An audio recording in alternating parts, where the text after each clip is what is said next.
Halo pemirsa, apa kabar? Sorotan Dunia hadir kembali menemani Anda dengan berbagai informasi seputar peristiwa dan isu global dari berbagai belahan dunia. Bersama saya Dewi Manik, inilah Sorotan Dunia selengkapnya. Pemirsa, kita awali informasi dari pasukan Amerika Serikat menahan sebuah kapal tanker minyak di Samudra Hindia pada Senin.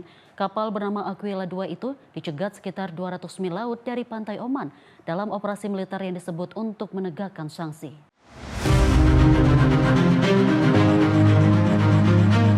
Rekaman operasi menunjukkan pasukan Amerika Serikat mendekati kapal tanker menggunakan helikopter sebelum turun dan menguasai geladak kapal. Menurut Pentagon, intersepsi dilakukan untuk menegakkan sanksi yang berlaku dan mencegah pengangkutan kargo yang dilarang. Departemen Pertahanan menyatakan mereka telah melacak dan memburu kapal tersebut sejak dari wilayah Karibia. Aquila II dilaporkan berlayar dari kawasan Teluk menuju Asia Timur saat dicegat. Sejumlah laporan menyebutkan kapal ini diduga memiliki kaitan dengan Rusia dan upaya penghindaran sanksi. Namun informasi tersebut belum terverifikasi dan tidak ada komentar resmi dari Moskow. Pernyataan ini menyusul operasi serupa dalam beberapa pekan terakhir, termasuk penahanan tanker Veronica dan Olina di kawasan Karibia. Operasi ini menambah tegang situasi maritim di tengah peningkatan pengawasan terhadap pengiriman energi global. Tim redaksi Sinpo TV melaporkan. Kita lanjut informasi dari Presiden Amerika Serikat Donald Trump yang menyebut Presiden Kolombia Gustavo Petro sebagai sosok yang luar biasa. Pujian tersebut disampaikan setelah pertemuan hampir 2 jam di Gedung Putih. Sebuah perubahan sikap yang tajam dari ketegangan keras kedua pemimpin beberapa pekan terakhir.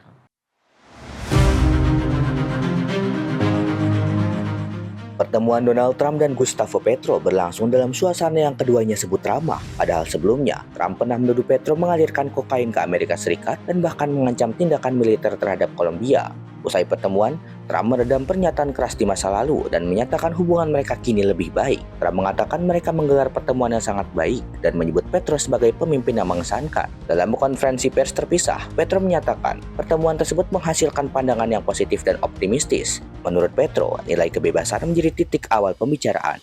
Salah satu momen simbolik terjadi saat Trump memberikan topi merah bertuliskan Make America Great Again. Petro menyebut ia ingin menambahkan huruf S menjadikannya Make the Americas Great Again sebagai simbol persatuan Amerika Utara dan Selatan. Dalam pertemuan tersebut, kedua pemimpin membahas kerjasama pemberantasan narkotika serta situasi di Venezuela. Petro menyebut kemiskinan dan keterisolasian menjadi akar maraknya produksi narkoba. Petro juga mengatakan ia menyerahkan nama-nama gundal narkotika kelas atas yang menurutnya tidak berada di hutan, melainkan hidup di kota-kota besar dunia. Dalam pertemuan itu, Petro juga mengundang Trump untuk berkunjung ke kota wisata Cartagena, serta meminta bantuan Amerika Serikat untuk memediasi ketegangan dagang antara Kolombia dan Ekuador. Sebagai tanda keakraban, Trump memberikan bukunya The Art of the Deal dengan tulisan tangan bertuliskan You Are Great. Petro mengunggah foto buku tersebut dengan komentar bernada ironis di media sosial. Pertemuan ini terjadi di tengah hubungan Amerika Serikat dan Kolombia yang dalam beberapa tahun terakhir mengalami ketegangan akibat operasi militer Amerika Serikat di kawasan dan sanksi terhadap Petro serta keluarganya. Meski demikian, Kolombia tetap menjadi salah satu sekutu utama Amerika Serikat dalam perang melawan narkotika dan berstatus sekutu non-NATO utama. Tim redaksi Sinpo TV melaporkan. Pemirsa, Presiden Amerika Serikat Donald Trump menandatangani RUU pendanaan pemerintah senilai 1.200 triliun dolar.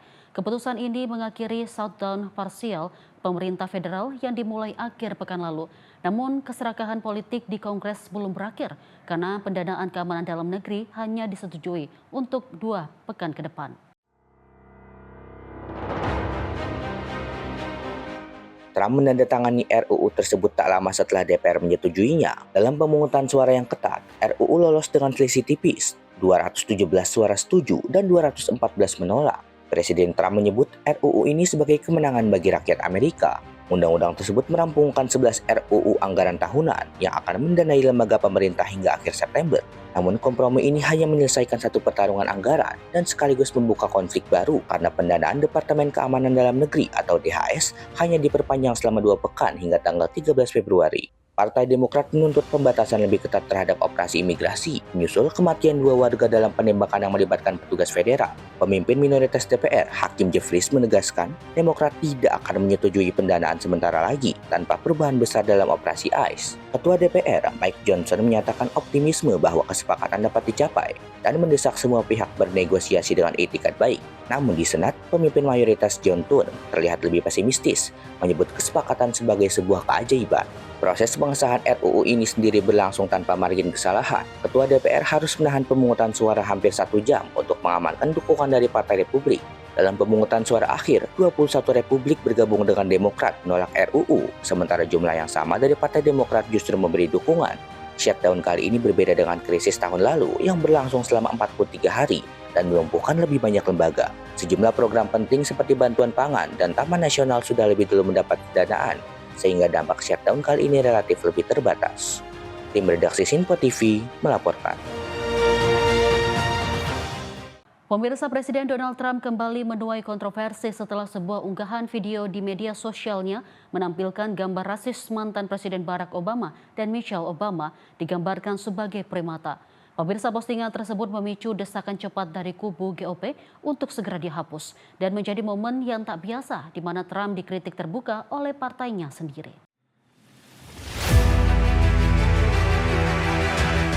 Sejak Trump kembali ke Gedung Putih untuk masa jabatan kedua, para politisi Republikan di Kongres cenderung berhati-hati saat berbeda pendapat dengan Presiden. Namun saat unggahan video yang memuat gambar rasis terhadap Barack Obama dan Michelle Obama muncul, hal tersebut memicu berbagai reaksi dari banyak pihak dengan seruan cepat untuk menghapus konten tersebut. Kecaman terbuka datang dari sejumlah senator Republikan. Tim Scott menyebut video itu sebagai hal paling rasis yang pernah ia lihat dari Gedung Putih dan mendesak Trump segera menghapusnya. Petri Katz dan Susan Collins juga menilai konten itu memalukan dan tidak dapat diterima. Di DPR, Mike Lawler menyebut postingan itu sangat menyinggung dan harus dihapus disertai permintaan maaf langsung. Meski video akhirnya diturunkan, kritik dari kubu Republikan terus berlanjut menunjukkan keretakan hubungan di dalam partai.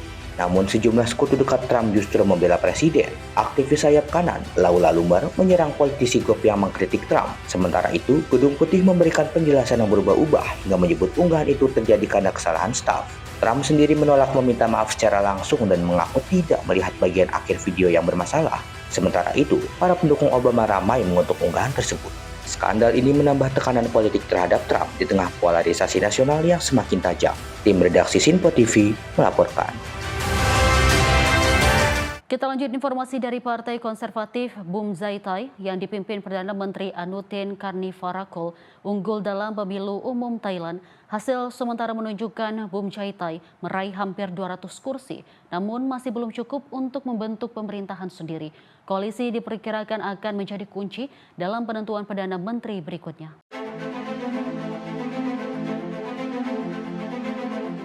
Komisi Pemilihan Thailand melaporkan, dengan lebih dari 90% TPS telah menghitung suara, Bum Jaitai memenangkan sekitar 194 kursi di Majelis Rendah Parlemen. Jumlah itu menjadi perolehan terbesar, namun masih jauh dari mayoritas mutlak 251 kursi. Partai Progressive People's Party yang sempat diunggulkan dalam survei harus puas di posisi kedua dengan 116 kursi. Sementara PUT, partai populis yang didukung kubu Thaksin Shinawatra, berada di urutan ketiga dengan 76 kursi. Pengamat menilai Bum Jaitai kemungkinan besar akan mengajak PUT bergabung dalam pemerintah koalisi, sebab tidak ada satu partai pun yang diperkirakan mampu memenangkan mayoritas tunggal. People's Party sendiri dianggap sulit mencari sekutu karena agenda reformisnya tentang kubu konservatif. Anutin menyampaikan terima kasih kepada para pemilih dan berjanji akan bekerja maksimal untuk rakyat Thailand. Bum Jaitai dipandang sebagai pilihan utama kalangan royalis dan militer di tengah perlambatan ekonomi dan meningkatnya sentimen nasionalis. Pemilu kali ini juga disertai referendum untuk menggantikan konstitusi tahun 2017. Hasil sementara menunjukkan mayoritas pemilih setuju agar parlemen memulai proses penyusunan piagam baru. Kelompok pro-demokrasi menilai langkah ini penting untuk mengurangi pengaruh militer serta lembaga-lembaga yang tidak dipilih langsung oleh rakyat. Tim redaksi Sinpo TV melaporkan. Pemirsa, tim darurat Lebanon diterjunkan ke kawasan Bab al-Tabaneh, Tripoli, Lebanon Utara setelah sedikitnya 9 orang tewas dan sejumlah lainnya terluka akibat runtuhnya 2 bangunan bertingkat. 2 pekan sebelumnya insiden serupa terjadi di lingkungan Al-Quba. Rekaman video menunjukkan petugas penyelamatan kendaraan darurat beroperasi di lokasi kejadian. Sejumlah korban luka dievakuasi menggunakan ambulans ke rumah sakit terdekat. Seorang warga setempat, Tamer Adib, menyebut 2 bangunan 5 lantai yang roboh telah mengalami retak parah dan tidak pernah diperbaiki. Ia menilai banyak bangunan di Tripoli dalam kondisi rapuh dan membutuhkan renovasi segera. Media lokal melaporkan, Presiden Lebanon, Joseph Aoun, memerintahkan seluruh tim darurat untuk dimobilisasi. 2 pekan sebelumnya, insiden serupa terjadi di lingkungan Al-Qubba. Tripoli diketahui menghadapi masalah banyaknya bangunan tua dan tidak layak huni. Tim redaksi Sinpo TV melaporkan. Pemirsa, seorang anggota kepolisian dilaporkan tewas dan 13 orang lainnya terluka setelah wahana permainan roboh di ajang Suraj Kunj Mela Faridabad, India pada Sabtu sore 7 Februari 2026. Sebelumnya di hari yang sama 2 orang termasuk seorang anak-anak juga terluka setelah gerbang 2 area pameran ikut roboh. Rekaman video yang diambil pada Minggu 8 Februari 2026 menunjukkan area pameran dalam kondisi sepi dengan kendaraan darurat dan petugas keamanan membatasi lokasi kejadian. Menurut petugas keamanan, insiden terjadi saat sejumlah pengunjung termasuk pelajar tengah menaiki wahana bernama Tsunami. Yang penopang utama wahana tersebut dilaporkan patah sekitar pukul 18 waktu setempat menyebabkan struktur besi ambruk ke tanah. Inspektur Polisi Jagdish Prasad yang sedang bertugas di lokasi meninggal dunia setelah terkena rangka besi saat berupaya melindungi pengunjung. 13 orang lainnya mengalami luka dan telah dilarikan ke rumah sakit terdekat untuk mendapatkan perawatan. Sebelumnya, di hari yang sama, 2 orang termasuk anak-anak juga terluka setelah gerbang 2 area pameran ikut roboh. Saat ini, otoritas tempat telah membuka penyelidikan untuk mengetahui penyebab pasti kegagalan struktur wahana tersebut. Tim redaksi Sinpo TV melaporkan. Pemirsa, mantan Pangeran Andrew dilaporkan meninggalkan rumah lamanya di Windsor lebih cepat dari jadwal sebelumnya setelah Departemen Kehakiman Amerika Serikat merilis dokumen terbaru penyelidikan Jeffrey Epstein. Ini menimbulkan kembali kontroversi. Andrew kini tinggal di estate pribadi milik Raja Charles III di Sandringham, Inggris Timur. Kepergian Andrew dari Royal Lodge diumumkan lebih cepat dari perkiraan setelah dokumen dari Departemen Kehakiman Amerika Serikat kembali menyorot kedekatannya dengan Epstein. Media Inggris melaporkan Andrew sementara tinggal di Woodford Cottage, sementara rumah permanennya di Sandringham menjalani perbaikan. Langkah ini terjadi di tengah penyelidikan baru oleh Thames Valley Police atas dugaan Epstein pernah menerbangkan wanita kedua ke Inggris untuk bertemu Andrew pada tahun 2010. Pengacara korban menyebut pertemuan itu berlangsung di Royal Lodge meski Andrew terus membantah semua tuduhan itu dan juga belum memberikan tanggapan publik atas klaim tersebut. Nama Andrew juga beberapa kali muncul dalam jutaan halaman dokumen Epstein yang dirilis pemerintah Amerika pekan lalu. Raja Charles sebelumnya telah mencabut gelar kerajaan Andrew dan juga mendorongnya meninggalkan kediaman mewah berisi 30 kamar yang selama ini menjadi sorotan publik dan parlemen. Meski dokumen tersebut tidak selalu membuktikan pelanggaran hukum, skandal Epstein kembali mengguncang keluarga kerajaan dan menambah tekanan terhadap reputasi monarki Inggris. Tim redaksi Sinpo TV melaporkan. Pemirsa, informasi lainnya akan kami hadirkan usai jeda berikut ini. Tetaplah bersama kami di Sorotan Dunia.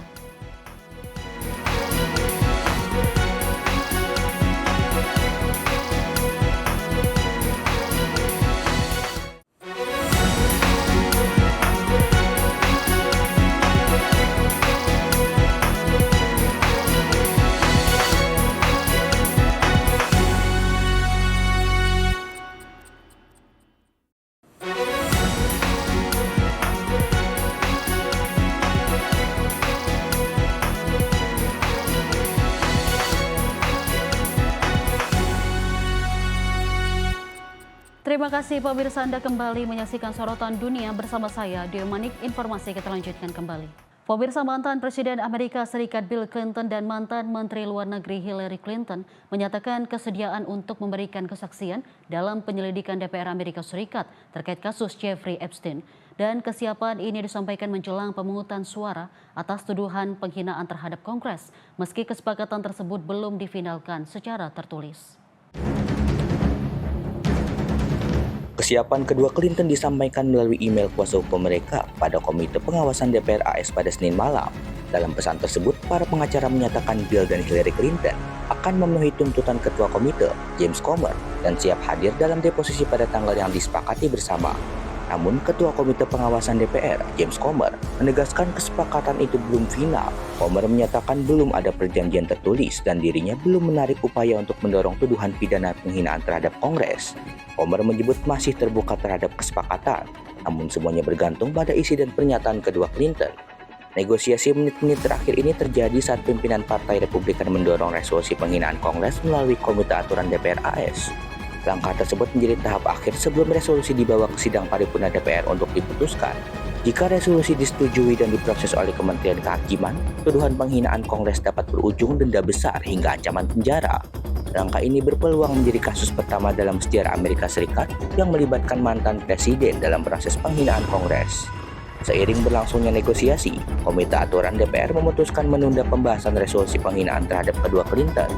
Sebelumnya, James Comer menolak tawaran dari pihak Clinton yang mengusulkan Bill Clinton memberikan wawancara tertulis selama 4 jam, sementara Hillary Clinton hanya menyampaikan pernyataan bersumpah. Comer menegaskan kedua Clinton wajib hadir dalam deposisi bersumpah sesuai subpoena yang telah dikeluarkan. Comer menegaskan kedua Clinton tidak berhak menentukan syarat atas subpoena yang sah. Bill dan Hillary Clinton sebelumnya menolak subpoena selama berbulan-bulan sejak penyelidikan terhadap Jeffrey Epstein dan para asosiasinya yang dilakukan dimulai pada Agustus lalu. Namun meningkatnya tekanan politik dan ancaman proses hukum mendorong kedua pihak melakukan negosiasi menuju kompromi. Bulan lalu, Komite Pengawasan DPR yang dikuasai Partai Republikan telah meluluskan usulan tuduhan penghinaan Kongres. 9 anggota Demokrat ikut mendukung tuduhan terhadap Bill Clinton, sementara 3 Demokrat mendukung langkah serupa terhadap Hillary Clinton. Mereka menyatakan langkah ini diperlukan demi transparansi dalam penyelidikan kasus Jeffrey Epstein. Tim redaksi melaporkan. Pemirsa, otoritas Amerika Serikat menyelidiki dugaan laboratorium biologi yang ditemukan di sebuah rumah di Las Vegas, Nevada. Pihak berwenang menyebut temuan ini terkait dengan pemilik biolab ilegal di Ridley, California yang pernah ditangkap pada tahun 2023. Meski demikian, otoritas menegaskan saat ini tidak ada ancaman terhadap keselamatan publik. Kepolisian Las Vegas menyatakan petugas SWAT melakukan penggeledahan sebuah rumah di wilayah timur kota Las Vegas pada Sabtu lalu. Penggeledahan dilakukan setelah polisi menerima informasi adanya dugaan laboratorium biologi di dalam rumah tersebut. Dalam operasi ini, 1 orang yang merupakan pengelola properti rumah tersebut diamankan oleh petugas. Hingga saat ini, belum ada informasi mengenai tuduhan atau pasal yang dikenakan. Penyidik menemukan bukti berupa dugaan material biologi, diantaranya kulkas yang berisi botol-botol kecil dengan cairan yang belum diketahui isinya. Sheriff Las Vegas, Kevin McMahill, menyatakan rumah tersebut dimiliki oleh Jia Beizu. Zhu merupakan sosok yang ditangkap pada tahun 2023 terkait pengoperasian biolab tanpa izin di Ridley, California. Dalam kasus tersebut, Zhu didakwa tidak memiliki izin untuk memproduksi alat tes COVID-19, kehamilan, dan HIV, serta melakukan pelabelan yang tidak sesuai. Zhu dijadwalkan menjalani persidangan pada bulan April mendatang. Namun, kuasa hukum Zhu menegaskan kliennya tidak terlibat dalam aktivitas biolab di rumah Las Vegas tersebut. Pengacara menyatakan Zhu telah berada dalam tahanan federal selama 3 tahun terakhir.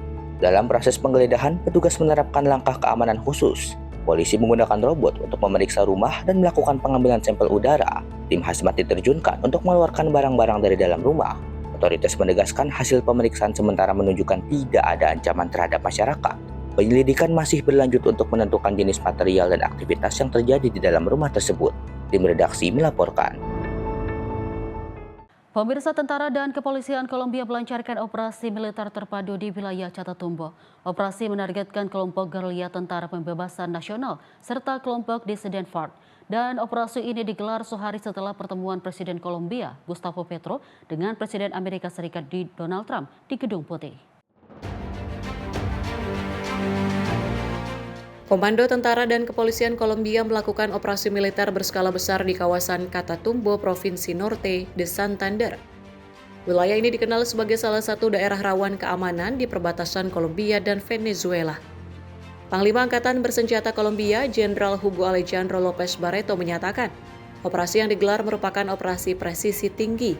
Operasi ini bertujuan melemahkan secara tegas kelompok bersenjata yang dinilai mengancam keselamatan warga sipil. Menurut pihak militer, dalam bentrokan yang terjadi 7 anggota ELN dilaporkan tewas, sementara 1 orang lainnya berhasil ditangkap oleh pasukan keamanan. Aparat juga menyita berbagai senjata api laras panjang dan pendek, amunisi, serta bahan peledak rakitan.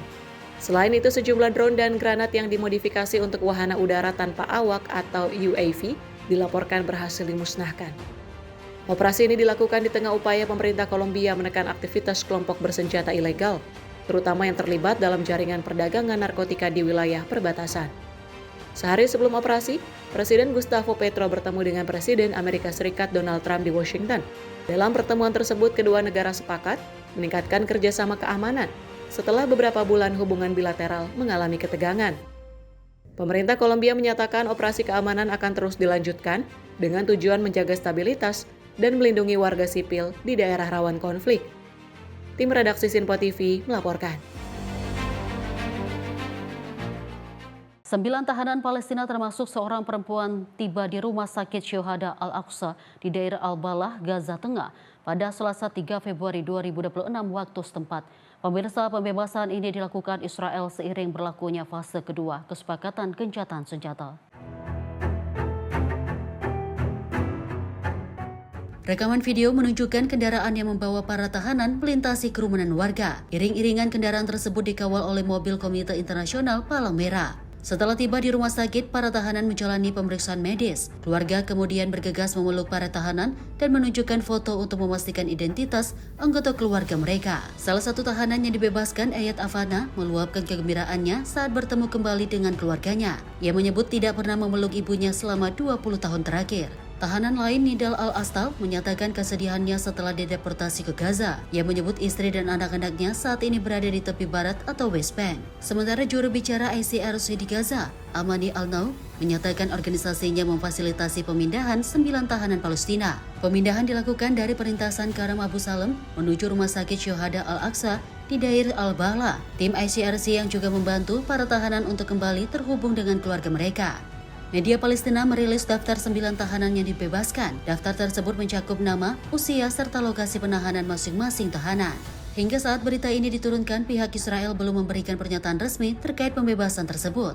Sebelumnya pada Januari, utusan khusus Timur Tengah, Steve Witkoff, mengumumkan dimulainya fase kedua rencana perdamaian Gaza.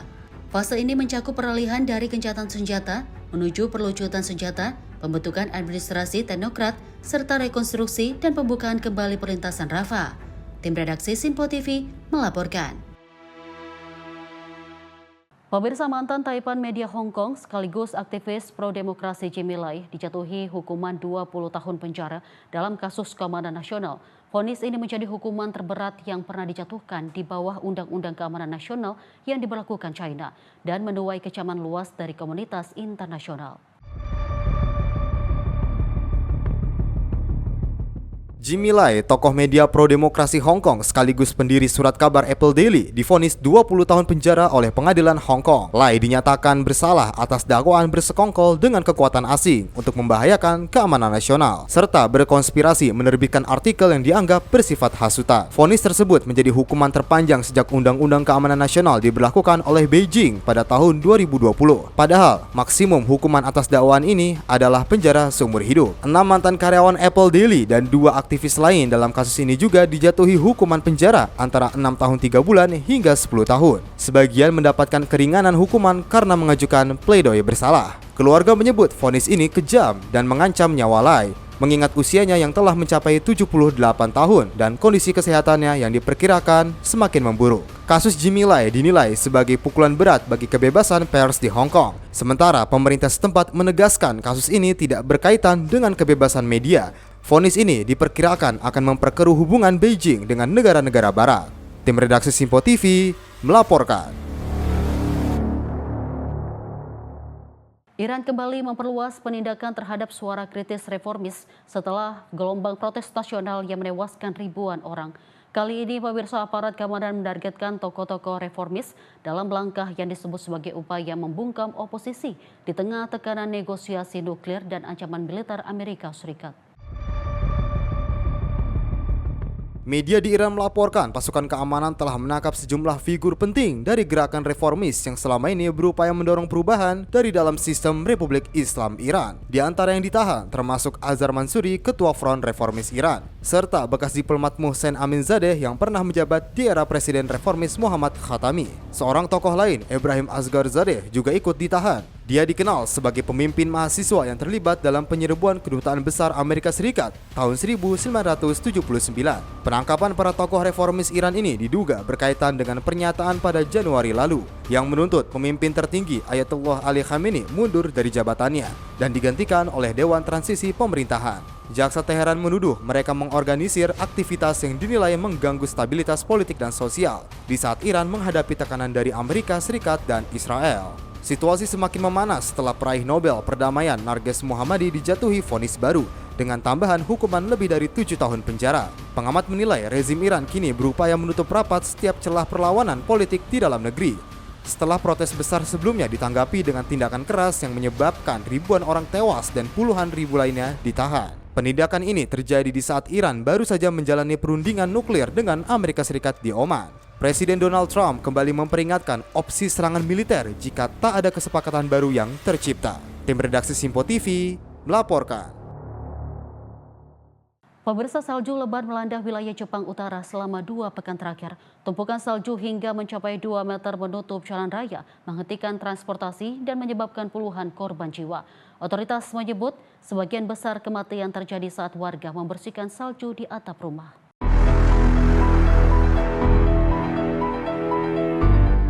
Salju lebat terus menumpuk di Jepang bagian utara, menyebabkan kondisi darurat di berbagai daerah prefektur. Sedikitnya 15 prefektur terdampak dengan ketinggian salju mencapai 2 meter di wilayah terparah.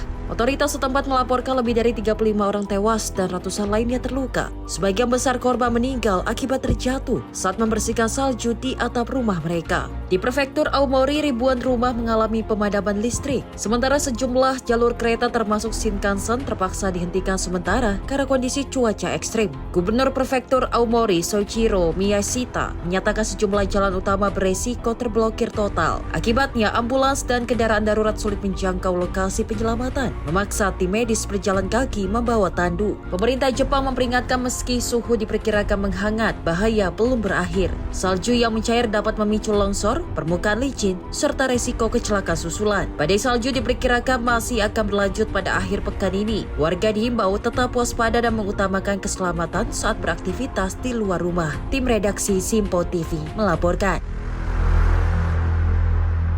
Kita lanjut informasi dari Perdana Menteri Inggris Keir Starmer yang menghadapi krisis politik besar di dalam negeri. Meski tidak pernah bertemu Jeffrey Epstein, posisinya terancam akibat fallout hubungan dengan sekutunya, Peter Mandelson, dan terpidana kejahatan seksual tersebut.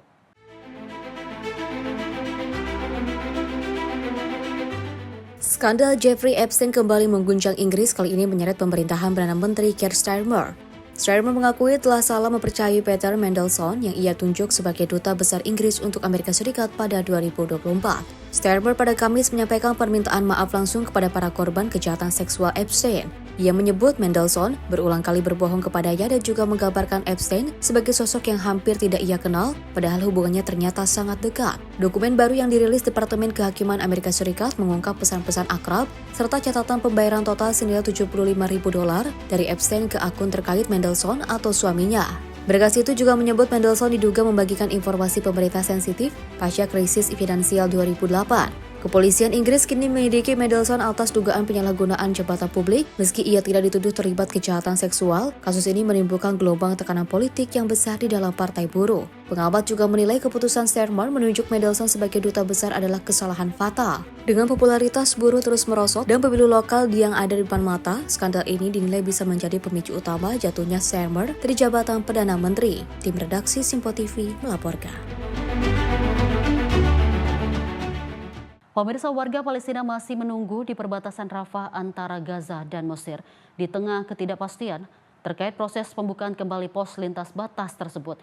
Meski telah dibuka kembali sehari sebelumnya, proses penyeberangan diwarnai penundaan, interogasi, dan pembatasan jumlah orang yang diizinkan melintas masih sangat ketat.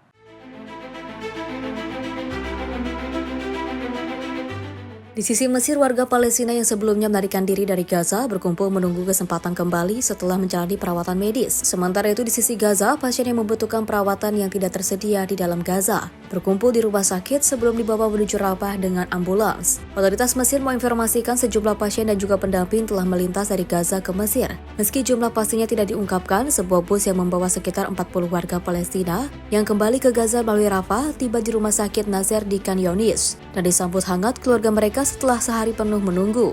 Meski disebut sebagai kemajuan dalam gencatan senjata yang rapuh, hanya sekitar belasan orang yang berhasil menyeberang kedua arah pada hari pertama pembukaan. Sejumlah perempuan yang kembali ke Gaza mengaku diintegrasi, diborgol dan juga ditutup matanya oleh tentara Israel sebelum akhirnya dibebaskan. Jumlah penyeberangan tersebut jauh di bawah target 50 orang dan dinilai belum menjawab kebutuhan puluhan ribu warga Palestina. Hingga kini pengiriman bantuan melalui Rafah masih dilarang. PBB dan juga Organisasi Kesehatan Dunia menegaskan Rafah harus berfungsi sebagai koridor kemanusiaan seutuhnya. Namun penyaringan ketat oleh Israel dan Mesir membuat masa depan pembukaan Rafah masih diliputi ketidakpastian. Tim redaksi Simpo TV melaporkan. Kita lanjut informasi dari Amerika Serikat yang mengumumkan rencana pembentukan blok perdagangan mineral kritis bersama sekutu dan mitra strategis. Pemirsa, langkah ini diambil untuk mengurangi ketergantungan pada China yang selama ini mendominasi pasokan unsur, langkah penting bagi keberlangsungan industri, pertahanan, dan teknologi global.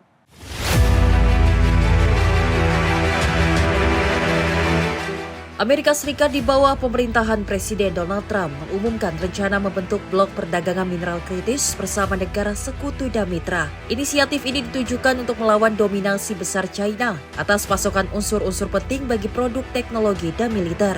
Wakil Presiden J.D. Vance menyebut perang dagang Amerika Serikat dan China membuktikan betapa besarnya ketergantungan Barat pada mineral langka yang dikuasai Beijing. Menurutnya, aksi kolektif diperlukan untuk membangun kemandirian pasokan di kawasan negara-negara sekutu. Blok dagang ini dirancang dengan mekanisme tarif untuk menjaga harga minimum dan mencegah negara anggota membeli bahan murah dari China secara diam-diam. Pakar ekonomi menilai pengawasan akan lebih mudah diterapkan pada industri pertahanan, namun lebih sulit bagi sektor kendaraan listrik dan manufaktur umum. Konferensi di Washington ini dihadiri pejabat dari puluhan negara termasuk Prancis, Inggris, Uni Eropa, dan Jepang. Menteri Luar Negeri Marco Rubio menegaskan setiap negara memiliki peran untuk membangun rantai pasok baru yang lebih aman dan stabil di luar ketergantungan China. Pemerintah Trump juga meluncurkan Project Vault, sebuah program cadangan strategis rare earth dengan dana miliaran dolar. Langkah ini menjadi bagian dari upaya besar karena China masih menguasai sebagian besar penambangan dan pemrosesan mineral langka dunia. Tim redaksi Simpo TV melaporkan. Konvoi pejabat Amerika Serikat tiba di Oman pada Jumat menjelang dimulainya perundingan nuklir dengan Iran. Pembicaraan ini digelar di tengah ketegangan memuncak di kawasan Timur Tengah setelah konflik militer besar yang melibatkan Iran dan Israel pada bulan Juni tahun lalu. Konvoi diduga membawa delegasi Amerika terlihat memasuki sebuah istana di pinggiran Muscat, ibu kota Oman, dekat Bandara Internasional Oman. Salah satu kendaraan diketahui mengibarkan bendera Amerika. Sebelumnya, rombongan Menteri Luar Negeri Iran Abbas Araghchi juga telah tiba di lokasi. Media negara Iran menyebut Araghchi bertemu Menlu Oman Bard al-Busaidi sebagai tuan rumah dan juga mediator pembicaraan dengan Amerika Serikat. Perundingan ini menjadi langkah baru setelah diplomasi sebelumnya gagal akibat perang 12 hari antara Israel dan Irak. Amerika Serikat sempat melancarkan serangan ke fasilitas nuklir Iran yang diduga merusak infrastruktur pengayaan uranium milik Iran. Pemerintah Trump juga menilai Iran saat ini berada dalam posisi paling lemah sejak revolusi Islam tahun 1979. Namun negara-negara Teluk mewaspadai serangan militer baru dapat memicu perang regional dan juga mengganggu stabilitas di Selat Hormuz. Hingga menjelang dimulainya perundingan, detail peserta dan juga ruang lingkup negosiasi masih belum jelas. Iran menegaskan pembicaraan hanya akan berfokus pada program nuklir, sementara Amerika menuntut isu rudal balistik dan juga dukungan Iran terhadap kelompok militan juga masuk dalam agenda pembicaraan. Tim redaksi Simpo TV melaporkan. Pemirsa, informasi lainnya akan kami hadirkan usai jeda berikut ini. Tetaplah bersama kami di Sorotan Dunia.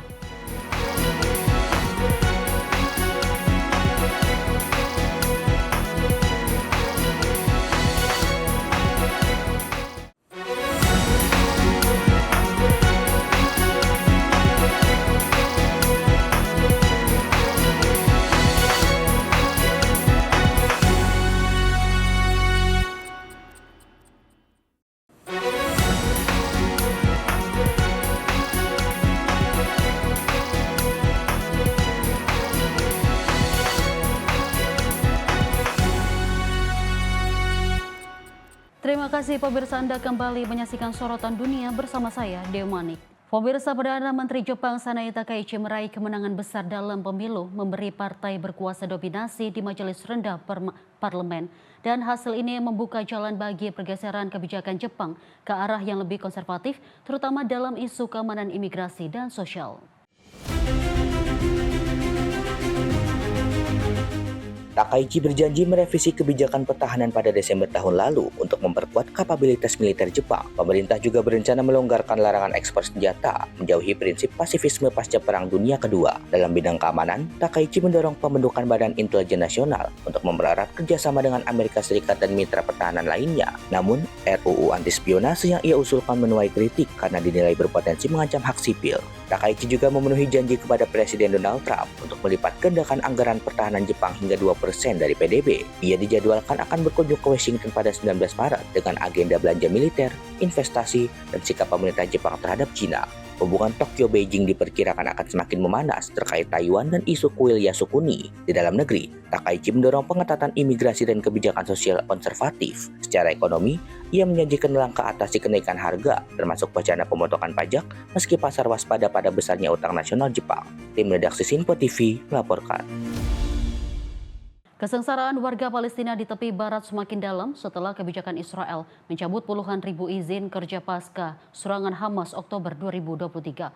Pemirsa, sekitar 100.000 pekerja kehilangan akses mencari nafkah di Israel, memicu krisis ekonomi, lonjakan pengangguran, dan pilihan hidup yang semakin berbahaya.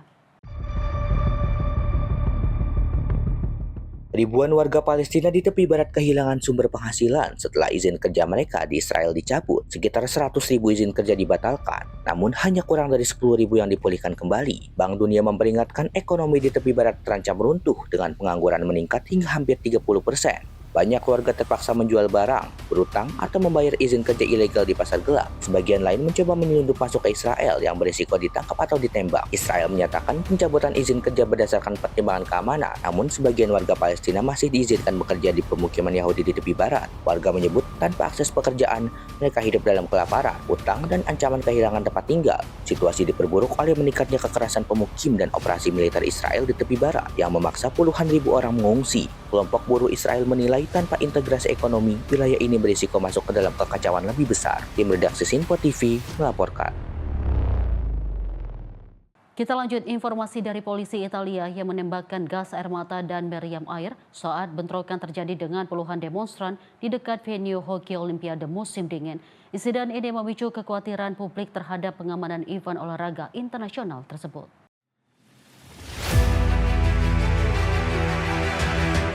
Puluhan pengunjuk rasa terlibat bentrokan dengan polisi Italia di dekat lokasi venue hoki Olimpiade musim dingin. Aksi protes berlangsung ricuh saat demonstran melempari petugas keamanan dengan petasan dan berusaha mendekati jalan raya utama yang menuju kawasan Olimpiade. Pihak keamanan merespon dengan menembakkan gas air mata serta mengerahkan meriam air untuk membubarkan massa.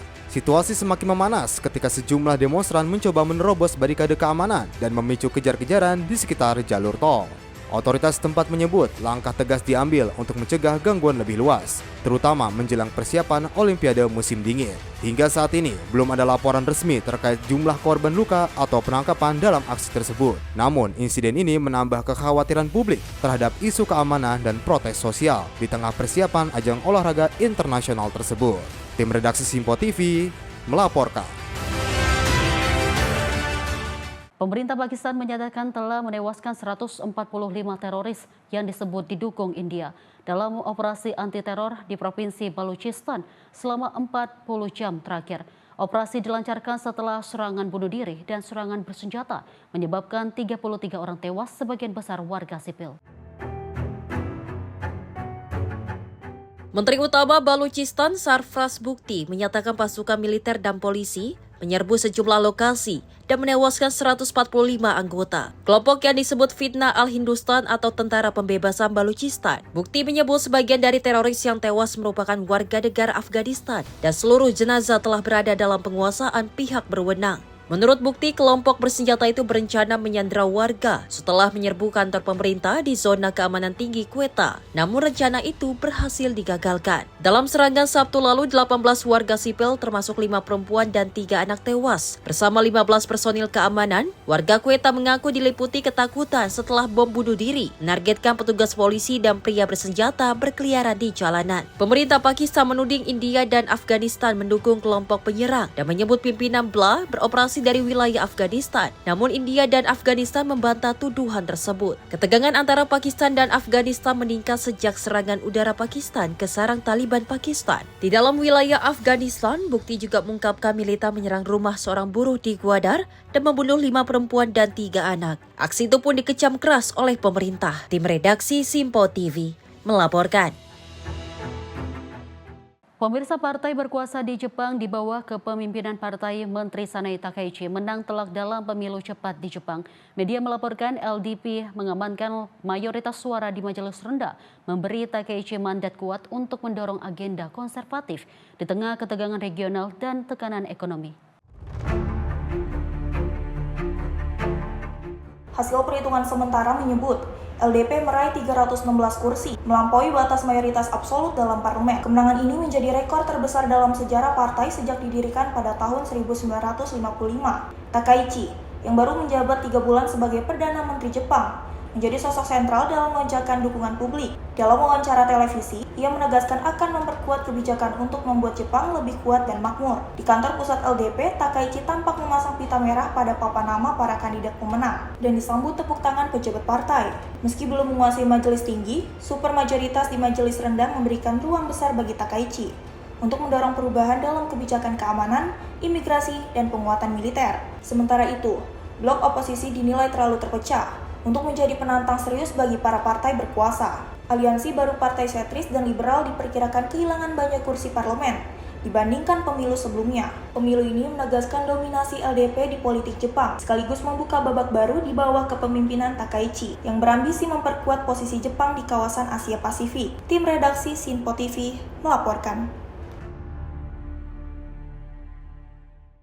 Rusia melancarkan serangan besar ke Ukraina hanya sehari sebelum dialog damai di Abu Dhabi. Pemirsa, ratusan drone dan 32 rudal balistik menyerang jaringan listrik, menyebabkan setidaknya 10 orang terluka dan merusak rumah, sekolah, serta pembangkit listrik. Rusia melancarkan serangan besar-besaran ke Ukraina pada Selasa dini hari, di tengah persiapan pembicaraan lanjutan antara kedua negara. Presiden Ukraina Volodymyr Zelensky menyebut serangan ini melanggar komitmen Rusia untuk menghentikan serangan terhadap infrastruktur energi. Ratusan drone dan puluhan rudal, termasuk 32 rudal balistik, diluncurkan dan melukai sedikitnya 10 orang. Sasaran utama adalah jaringan listrik yang menyebabkan pemadaman dan terganggunya pasokan pemanas di tengah suhu ekstrim hingga minus 20 derajat Celcius di Kiev. Sekretaris Jenderal NATO Mark Rutte yang berkunjung ke Kiev menyebut serangan tersebut sebagai sinyal buruk menjelang perundingan, namun menegaskan bahwa dukungan NATO kepada Ukraina tetap kuat. Perundingan Rusia dan Ukraina dijadwalkan berlangsung di Abu Dhabi, namun terobosan damai masih jauh tercapai. Zelensky menegaskan Ukraina siap berunding, namun tidak akan menyerah. Serangan ini merusak permukiman, fasilitas umum, dan pembangkit listrik, membuat ribuan warga kembali hidup tanpa pemanas.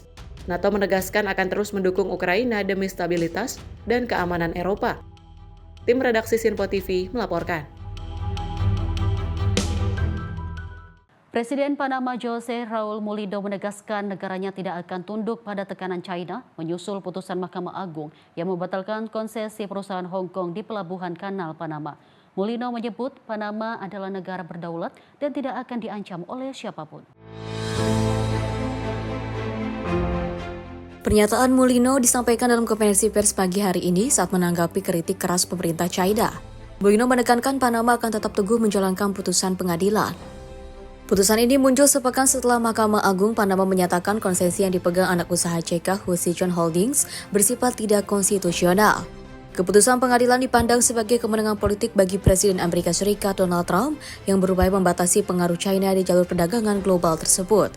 Situasi ini menempatkan Panama di tengah tarik-menarik geopolitik antara Washington dan juga Beijing. China memperingatkan Panama akan membayar harga mahal jika putusan itu dilanjutkan. Sementara pihak CK Hu Chichon menyatakan sangat tidak sepakat dan telah memulai proses arbitrase terhadap pemerintah Panama. Molina menjelaskan hingga putusan diterapkan, sepenuhnya otoritas maritim Panama akan terus bekerja sama dengan Panama Ports Company dan juga menjaga operasi pelabuhan tetap berjalan normal. Setelah konsesi resmi berakhir, anak usaha perusahaan logistik Denmark, AP Møller - Mærsk, akan mengambil alih operasi secara bertahap hingga tender baru dibuka dan konsesi pengganti ditetapkan.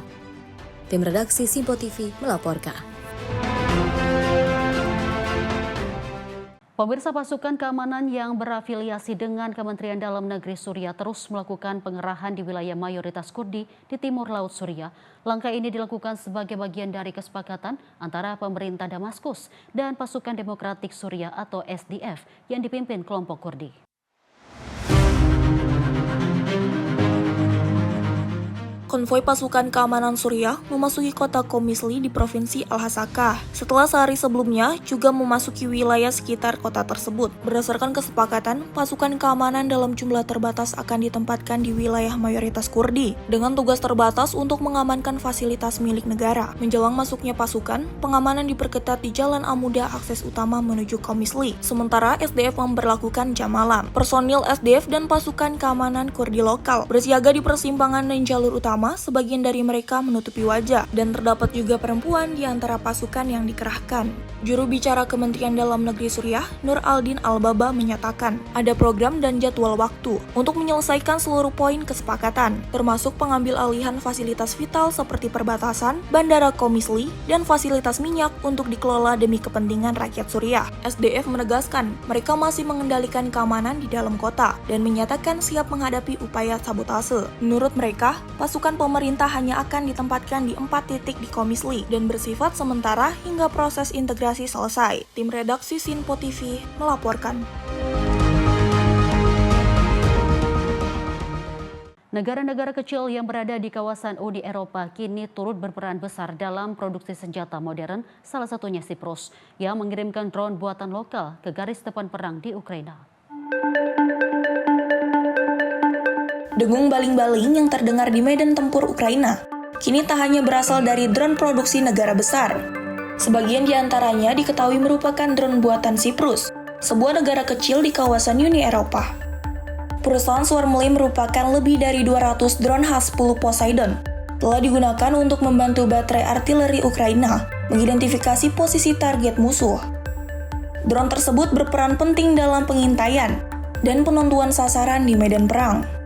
Keterlibatan Siprus menunjukkan bagaimana negara-negara kecil di Uni Eropa kini meningkatnya kapasitas industri pertahanan di tengah konflik yang masih berlangsung.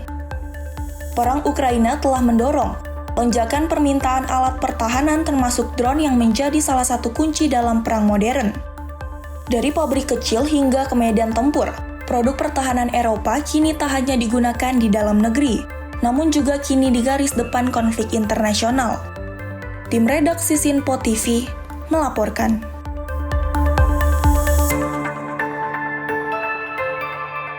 Kita lanjut informasi dari Angkatan Udara dan Antariksa Spanyol yang menampilkan atraksi udara di langit Buenos Aires, Argentina. Dalam rangka tur tribut peringatan 100 tahun penerbangan bersejarah pesawat amfibi Plus Ultra yang pertama kali menghubungkan Spanyol dan Amerika Latin pada tahun 1926.